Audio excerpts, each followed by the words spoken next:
Friends, இன்னைக்கு நம்ம பணிவா எப்படி இருக்கணும் அப்படிங்கறத நம்ம தெரிஞ்சுக்கலாம்.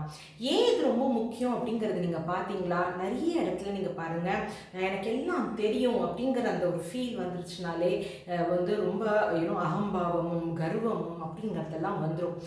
பக்கத்தில் இருக்கிறவங்க கூட என்னத்த பெரிய சாதிச்சிட்டா, என்ன இப்படி ஆடுறா அப்படிங்கிறது கூட சொல்லுவாங்க.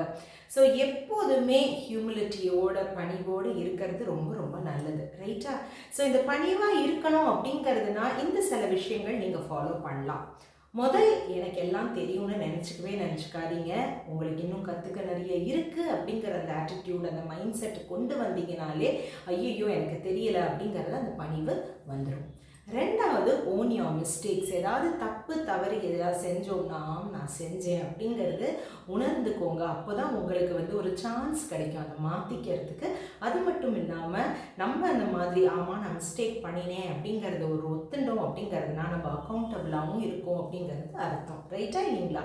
அடுத்தது, கிராட்டிடியூட் எக்ஸ்பிரஸ் பண்ணுங்கள். யாரெல்லாம் உங்களோட வளர்ச்சிக்கு முக்கியமாக காரணமாக இருந்திருக்காங்களோ இன்னி வரைக்கும், அது உங்கள் அம்மா அப்பாவாக இருக்கலாம், கூட பிறந்தவங்களா இருக்கலாம், இல்லை உங்கள் ஆசிரியராக இருக்கலாம், இல்லை உங்களோட நண்பர்களாக இருக்கலாம், இல்லை அந்த பாதையில் நிறைய பேர் உங்களை அப்படியே தூக்கி விட்டுருக்கலாம். அப்படிங்கிற அந்த மாதிரி மக்கள் இருக்காங்க அப்படிங்கிறதுனா தினந்தோறும் அவங்கள நினச்சி ஒரு வாட்டியாவது தேங்க்யூ அப்படிங்கிறது சொல்லுங்கள் உங்கள் மனசில். அண்ட் அவங்கள பார்க்கும்போது எப்பப்போ உங்களை பார்க்குறீங்களோ அப்பப்போ நீங்கள் உங்களோட கிராட்டிடியூட், உங்களோட அப்ரிசியேஷனை நீங்கள் சொல்லிகிட்டே இருங்க. அப்போ தான் உங்களுக்கும் உணர்ச்சி வரும். அதாவது அவங்க உதவியால் தான் நான் வளர்ந்துருக்கேன் அப்படிங்கிற அந்த ஃபீல் வரும், ரைட்டா இல்லைங்களா? அது மட்டும் இல்லாமல் நம்ம மற்றவங்களோட வளர்ச்சியை பார்த்தா பொறாமப்படாமல் நம்ம அப்ரிஷியேட் பண்ணணும். அந்த மாதிரி அப்ரிஷியேட் பண்ணினால் மட்டும்தான் நம்ம ஒரு வேலை, ஏதாவது ஒரு நல்ல வேலை செஞ்சு நம்ம வளர்ந்தோம் அப்படிங்கிறதுனா அவங்களும் நம்மளை அப்ரிஷியேட் பண்ணுவாங்க. அப்ரிஷியேட் பண்ணும்போது மனசுலேருந்து அப்ரிஷியேட் பண்ணுங்கள், சும்மா வாயிலேருந்து பண்ணாதீங்க. அது மற்றவங்களுக்கு அது புரியும், ரைட்டா? நீங்கள் உண்மையாக அப்ரிஷியேட் பண்ணுறதுக்கும் சும்மா அப்ரிஷியேட் பண்ணுறதுக்கும் தெரியும். எப்படின்னு கேட்குறீங்களா?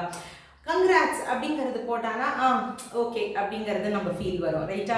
இல்லை கங்க்ராச்சுலேஷன்ஸ், நீ எவ்வளோ இதுக்காக உழைச்சிருக்கே, யூ டிசர்வ் இட் அப்படிங்கிறதெல்லாம் சொல்லி நீங்கள் பாராட்டினீங்க அப்படிங்கிறதுனா அவங்க ஃபீல் பண்ணுவாங்க, ஆமாம் இவங்க நிஜமாவே நம்மளை பாராட்டுறாங்கங்கிறது. அதே மாதிரி உங்களுக்கும் அந்த பாராட்டு கண்டிப்பாக கிடைக்கும். ஸோ இதை நீங்கள் செய்யும்போது நீங்கள் ஹியூமிலிட்டியோடு இருப்பீங்க. அது ரொம்ப ரொம்ப முக்கியம். ரெண்டாவது, இந்த மாதிரி ஹியூமிலிட்டியோட ஹம்பிள்னஸோடு இருக்கும்போது உங்களை சுற்றி நிறைய மக்கள் உங்களோட வெற்றிக்காக பிரார்த்தனை செய்வாங்க. இது ரொம்ப முக்கியம் ஃப்ரெண்ட்ஸ். ஏன்னா நம்ம பிளெஸ்ஸிங்ஸை கலெக்ட் பண்ணிக்கிறது தான் ரொம்ப ரொம்ப அவசியம் இந்த உலகத்தில், ரைட்டா?